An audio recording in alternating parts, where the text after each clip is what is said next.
حين الوصية اثنان ذوى عدل منكم أو آخران من غيركم إن أنتم ضربتم في الأرض فأصابتكم مصيبة الموت تحبسونهما من بعد الصلاة فيقسمان بالله إن ارتبتم لا نشتري به ثمنا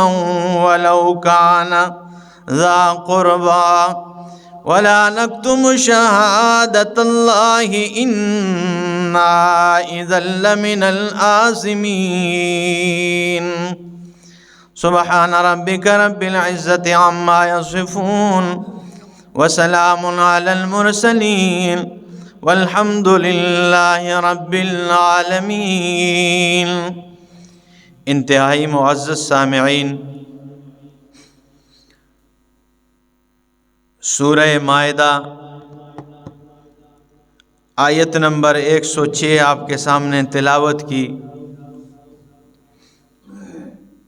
چونکہ سورہ مائدہ کا یہ آخری حصہ ہے اور پہلے اس میں 4 مسائل بیان ہوئے، مسائل اربعہ: نذور اللہ، نذور العباد، تحریمات اللہ، تحریمات العباد۔ تو یہ غیر اللہ کے نام پر نظر و نیاز مانتے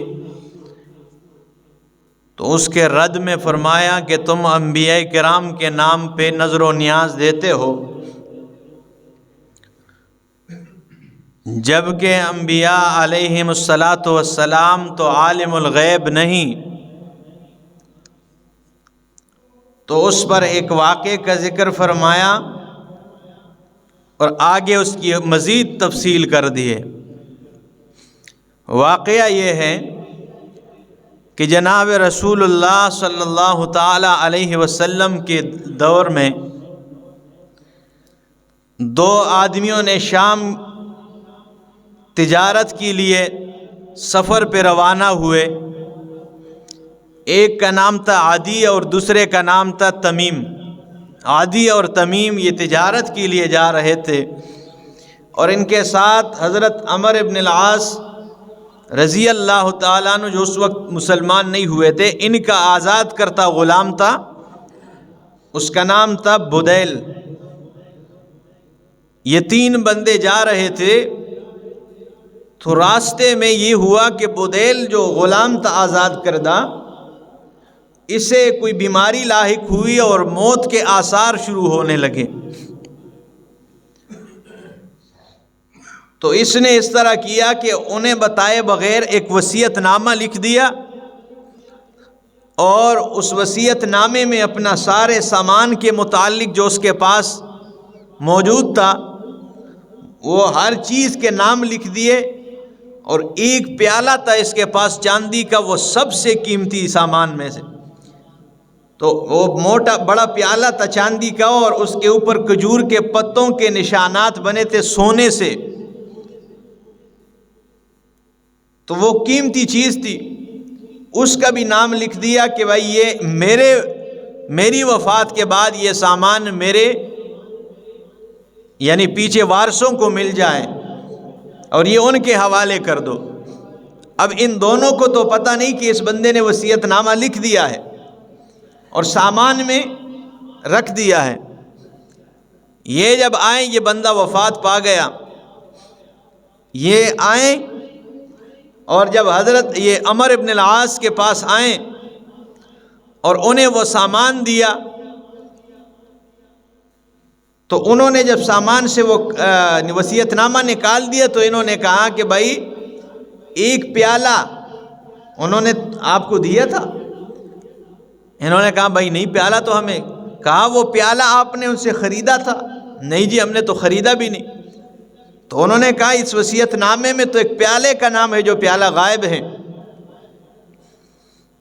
تو انہوں نے چونکہ عمر ابن العاص اور اس کی پارٹی یہ مدعی بن گئے کہ بھائی پیالہ تم نے چھپایا ہے، اور وہ مدعا علیہ بن گئے، منکر بن گئے کہ بھائی ہم نے نہیں چھپایا۔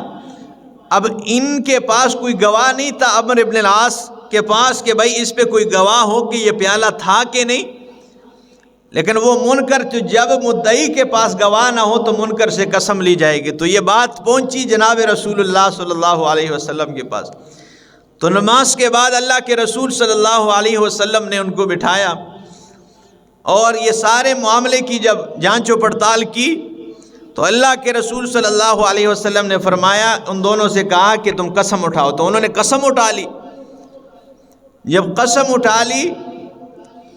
تو فیصلہ ان کے حق میں ہو گیا اور یہ اپنے چلے گئے۔ کچھ عرصے کے بعد ایک سنیارے کے پاس وہ پیالہ مل گیا۔ جب پیالہ ملا تو یہ گئے حضرت عمرو ابن العاص اور اس کے ساتھی، اور انہوں نے کہا بھئی یہ پیالہ کہاں سے آیا؟ یہ تو وہی پیالہ ہے۔ انہوں نے کہا یہ وہ دو بندے آئے تھے عدی اور تمیم، انہوں نے بیچا ہے، میں نے ان سے لیا ہے۔ تو یہ واپس آگے معاملہ پھر کچھ عرصے کے بعد پلٹ گیا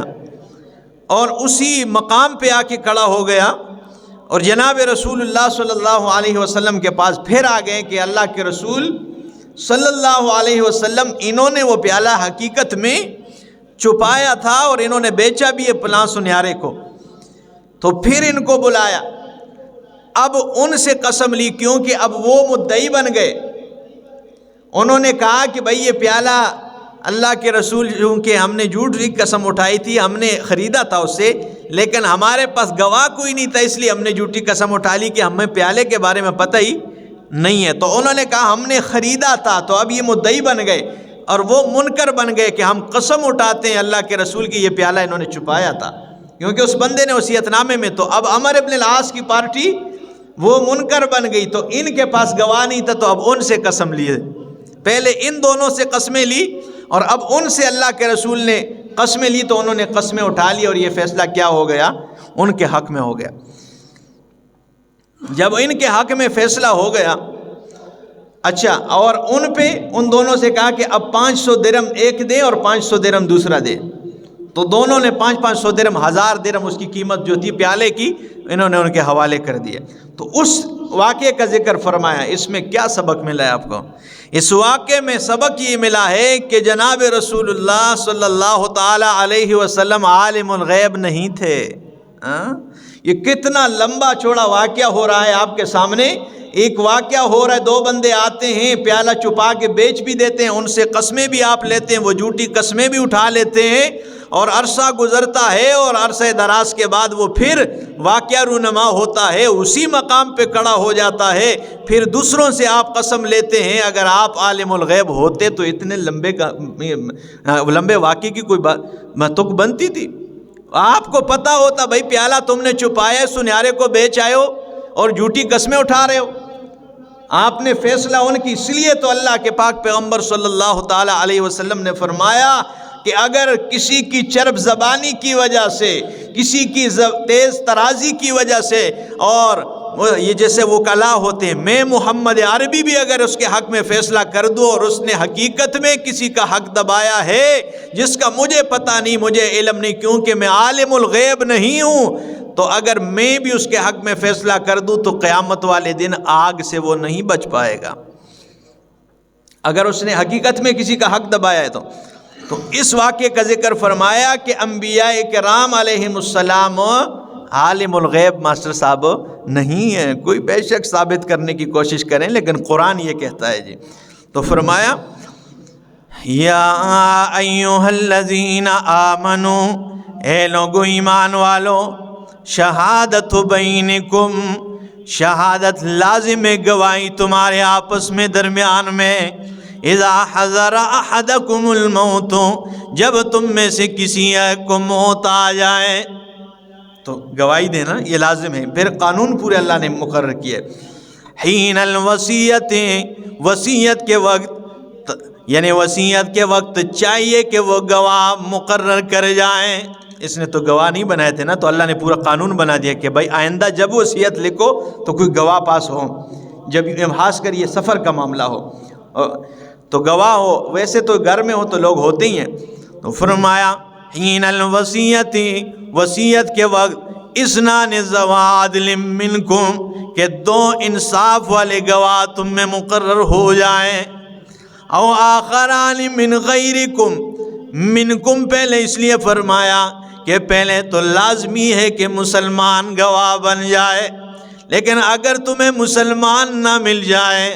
کیونکہ یہ اس لیے کہا کہ اگر مسلمان نہ ملے تو پھر تمہارے علاوہ مطلب مسلمان نہ بھی ہو، غیر مسلم ہو، اس لیے کہ یہ دو بندے جو تھے عدی اور تمیم یہ عیسائی تھے، تو فرمایا اگر مسلمان نہ ملے تو پھر غیر مسلم کو بھی آپ گواہ بنا سکتے، تو فرمایا او آخران من غیرکم، یا تم میں تمہارے یا دو من غیرکم تمہارے علاوہ، ان انتم ضربتم فی الارض، خاص کر جب تم زمین میں سفر پہ جا رہے ہو، فاصابتکم مصیبت الموت، اور پہنچ جائے تمہیں موت کی مصیبت پہنچ جائے، اور تمہیں اس حالت میں سفر میں موت کی مصیبت تمہیں گھیرے میں لے لے، موت تو آنی ہے، ٹھیک ہے نا، نہ جانے کس گلی میں زندگی کی شام ہو جائے، تو پھر گواہ مقرر کرے اپنے وصیت نامے لکھتے وقت۔ فرمایا جب تمہیں وصیت موت کی مصیبت پہنچ جائے، تحبسونہما من بعد الصلاۃ، انہیں روک لو نماز کے بعد روکتے ہو ان دونوں گواہوں کو، ٹھیک ہے نا، کیونکہ اللہ کے رسول نے نماز کے بعد، تو یہ ایک اتفاقی بات تھی، یہ لازم نہیں ہے کہ پھر آئندہ قیامت تک کی جب گواہوں کو تو نماز کے بعد ہی۔ نماز کا ذکر اس لیے فرمایا کہ نماز میں عموماً سارے لوگ جمع ہوتے ہیں، تو اگر جو چاچا طارق کا کوئی معاملہ ہے میرے ساتھ تو جی آپ ٹھہرے جی، ٹھیک ہے نا، ابو ندیم صاحب کہے تو بھائی آپ ٹھہرے ذرا، تو نماز کا اس لیے ذکر فرمایا، یہ کوئی خاص بات کہ ہمیشہ نماز ہی کے بعد آپ کسی بھی مقام پہ آپ کر سکتے ہیں، تو لیکن اللہ کے رسول صلی اللہ علیہ وسلم نے مسجد میں انہیں بٹھایا کہ آئیں بھائی، تو فرمایا ان انتم ضربتم فی الارض فاصابتکم مصیبت الموت تحبسونہما، انہیں روکتے ہو من بعد الصلاۃ، نماز کے بعد، فیقسمان باللہ، تو وہ قسم اٹھا لے اللہ کے نام کی۔ اب یہاں پہ قسم کے بارے میں بتا دیا کہ قسم اٹھائی جائے گی تو کس کے نام کی؟ اللہ کے نام کی۔ یہ جو آج کل لوگ مجھے بیٹے کے سر کی قسم ہے اور مجھے ماں کی قسم ہے، ٹھیک ہے نا، یہ غلط ہے، قسم اٹھائی جائے گی تو صرف اور صرف اللہ کے نام کی۔ تو فرمایا فیقسمان باللہ، وہ قسم اٹھائے اللہ کے نام کی، ان ارتبتم، اگر تمہیں شبہ شک ہے، اور وہ قسم اٹھاتے وقت یہ الفاظ کہیں، لا نشتری بہ ثمنا، ہم نہیں لیتے اپنے قسم کے بدلے کوئی مال متاع نہیں لیتے، کوئی فائدہ نہیں لیتے ہیں، وَلَوْ كَانَ ذَا قُرْبَىٰ، اگرچہ ہم جن کے خلاف گواہی دے رہے ہیں وہ ہمارے قریبی رشتہ دار ہی کیوں نہ ہو، وہ یہ الفاظ کہیں کہ ہم اس کے بدلے کوئی مال و متاع نہیں لیتے اگرچہ یہ قریبی کیوں نہ ہو، وَلَا نَكْتُمُ شَهَادَةَ اللَّهِ، اور ہم اللہ کی گواہی نہیں چھپاتے ہیں، اِنَّا إِذًا لَّمِنَ الْآثِمِينَ، اگر ہم نے ایسا کیا تو اس وقت ہم گنہگار ہو جائیں گے۔ یہ الفاظ کہیں پھر ساتھ کہ اگر ہم نے اس طرح کیا تو ہم کیا ہو جائیں گے؟ گنہگار۔ لیکن آگے اللہ نے فرمایا، یہ انہوں نے قسمیں اٹھا لی پہلے گروپ نے، لیکن آگے اللہ نے فرمایا فَإِنْ عُثِرَ عَلَىٰ أَنَّهُمَا اسْتَحَقَّا إِثْمًا، اگر یہ بات واضح ہو جائے، ظاہر ہو جائے کہ وہ دونوں گناہ کے مستحق ٹھہرے ہیں، انہوں نے حقیقت میں پیالہ چھپایا ہے، اگر اس طرح ہو جائے جیسے وہ ظاہر ہو گیا تھا،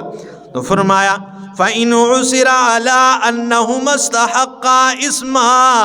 اگر یہ بات واضح ہو جائے کہ انہوں نے یہ کام کر دیا ہے، گناہ کے مستحق بن چکے ہیں، فَآخَرَانِ يَقُومَانِ مَقَامَهُمَا، تو دو اور گواہ ان کے قائم مقام کھڑے کر دیے جائیں، من الذین، ان لوگوں میں، استحق علیکم الاولیان، جن کا حق دب چکا ہے، اولیان، جو میت کے قریبی رشتہ دار ہے، جو قریبی وارث ہے، ان میں سے پھر کھڑے، جیسے عمر بن العاص پھر میت کی طرف سے اٹھے قسم کے لیے کہ ہم اٹھاتے ہیں جی، تو فرمایا فیقسمان باللہ، یہ بھی جب قسم اٹھائے تو اللہ کی اٹھائے، اللہ کے علاوہ کسی کے نام کی قسم نہیں اٹھا سکتے آپ۔ فرمایا وَيُقْسِمَانِ بِاللَّهِ لَشَهَادَتُنَا أَحَقُّ مِنْ شَهَادَتِهِمَا، اور کہیں کہ ہماری گواہی ان دونوں کی گواہی سے زیادہ حقیقت پر مبنی ہے، زیادہ حقیقی، زیادہ سچی ہے۔ اور وما تدینا، ہم نے کوئی زیادتی نہیں کی ہے، انا اذا لمن الظالمین، اگر ہم نے ایسا کر دیا تو اس وقت ہم ظالموں میں شمار ہو جائیں گے، ہم ظالم ہو جائیں گے، اگر ایسا کہ تو ہم تو ظالم ہیں، یہ الفاظ کہے۔ آگے اللہ نے فرمایا، حکمت ذکر کیے، جب اس طرح معاملہ ہوگا تو ذالک ادنا، یہ قریب ہے، ان یاتوا بشہادتی، یہ کہ یہ لوگ آئیں گے شہادت کے معاملے میں، کریں گے، انجام دیں گے گواہی کو، علی وجہہا، جس طرح گواہی کا اصل طریقہ ہے۔ اللہ نے فرمایا یہ کام ٹھیک ہے کہ پھر لوگ گواہی کے اصل طریقے کو ادا کریں گے، ٹھیک ہے نا، اور یہ دل میں ڈر رکھیں گے۔ آگے فرمائے او یخافوا، اور ڈریں گے، ان ترد ایمان بعد ایمانہم، یہ کہ ان پہلوں کی قسم کے بعد ان کی قسم ان کی طرف لوٹ آئے گی۔ یعنی جب پہلوں نے قسم اٹھا لی جھوٹی، تو جب دوسرے قسم اٹھائے گی تو ان کی قسم تو رد ہو جائے گی نا، تو یہ ڈر ان کے دل میں ہوگا تو پھر گواہی ٹھیک طرح دیں گے۔ اللہ نے فرمایا، حکمت ذکر کی آگے، تو فرمایا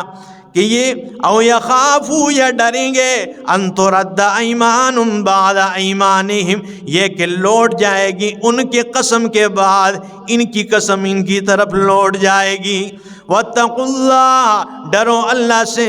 واسمعوا، اور سن رکھو،